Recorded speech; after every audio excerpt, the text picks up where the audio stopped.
Hi అండి, ఎన్నో health benefits ఉన్నటువంటి చెద్దన్నాన్ని ఎలా ప్రిపేర్ చేసుకోవాలో ఈ వీడియోలో చూపిస్తాను. ఈ ఫర్మెంటెడ్ రైస్ అంటే మనము రాత్రంతా ఫర్మెంట్ చేసుకున్న ఈ రైస్ ని తీసుకోవడం వల్ల ఎన్నో హెల్త్ బెనిఫిట్స్ అనేవి ఉన్నాయండి. మెయిన్ గా గట్ హెల్త్ కి ఇంప్రూవ్ అవుతుంది, అదే పేగుల ఆరోగ్యానికి అండి.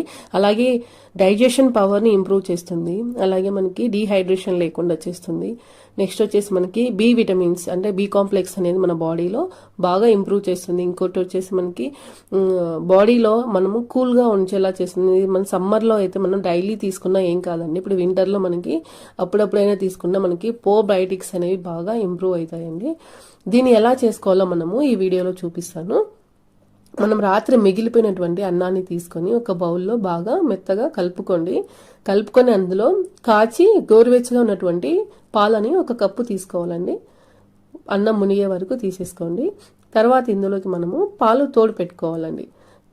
పాలల్లోకి మనము ఒక స్పూన్ లేదా 2 స్పూన్ల పెరుగుని, కొంచెం ఎక్కువ వేసుకున్నా పర్లేదండి.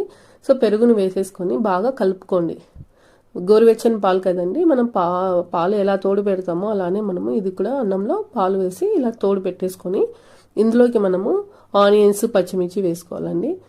ఆనియన్స్ మనం ఇలా కట్ చేసి వేసుకోవచ్చు. పచ్చిమిర్చి నేను కట్ చేయట్లేదండి, ఎందుకంటే నేను మా చిన్నపిల్లలు ఉన్నారు, వాళ్ళకు కూడా పెట్టాలనే ఉద్దేశంతో నేను పచ్చిమిర్చి ఊరికే వేస్తున్నాను, ఫ్లేవర్ కోసము. కట్ చేయట్లేదు, మీరు కట్ చేసి వేసేసుకోండి.